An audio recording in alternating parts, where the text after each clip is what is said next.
They say winners are Grinners, so it's lucky that one of the most recognisable smiles in the game plays for two of its most successful sides.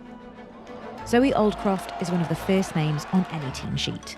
But how do you sum up the girl from Scarborough in just a few words? Sugar me, that was the hardest question ever. Loyal. Warrior. Professional. Perfectionist. Space Cadet? She's actually the club's key cog and co-captain, a Red Rose role model, and in 2021 was World Player of the Year. It's kind of such a weird feeling. I think after that, I felt a lot of pressure come onto me. After that, there were like obviously all the comments from commentators were like, World Player of the Year this, World Player of the Year that. And I just felt a lot of pressure, like to perform, like I could never be off it. I'm super conscious that I need to keep improving. Like if you just stop and stay because you've won World Player, then everyone else will go ahead of you. So it's just really important that I didn't focus on that. When I said she's a warrior, I think semi-final, she just epitomised that. Whenever she plays, myself and Mo always say it's like having a player and a half. Everything she does is just her attention to detail, her work rate around everything. Probably the most thing I love about her, she's like a sponge. Every little detail you give her, she just takes it in. You can just see her repeating it, and it just comes across in her game. Zoe is one of the Circus's ringmasters, and whilst their first league title was celebrated by all last term, this time they've had a target on their back. Obviously have felt the heat a lot more, like everyone's kind of gunning for us. I think last year everyone was really like happy, like, oh, Gloucester won again, and kind of this year it's been like, we need to beat Gloucester, we need to beat Gloucester. Obviously that pressure does mount, but also we love the pressure.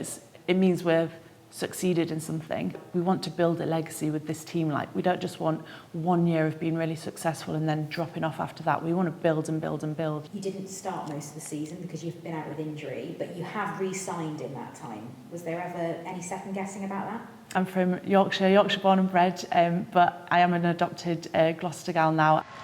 Can't actually imagine myself anywhere else now.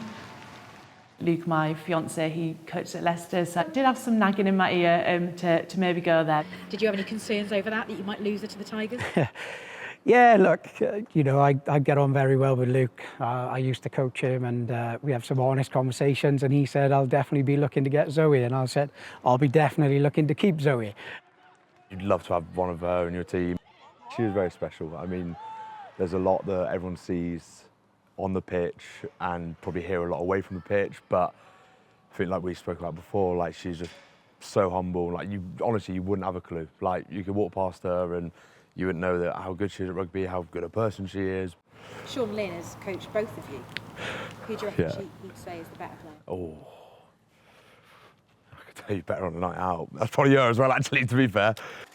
Zoe used to come to the games when I was coaching the Bucks men and Luke was playing, and then it's the other way now that I'm coaching Zoe and Luke comes to these games when he's free from Leicester Tigers. So it's lovely, and I'm looking forward for their wedding.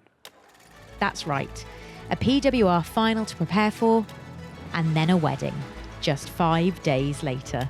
I didn't actually book the date on purpose. I kind of was like, right, I'm sure the rugby season will be over by then, and just kind of went for it.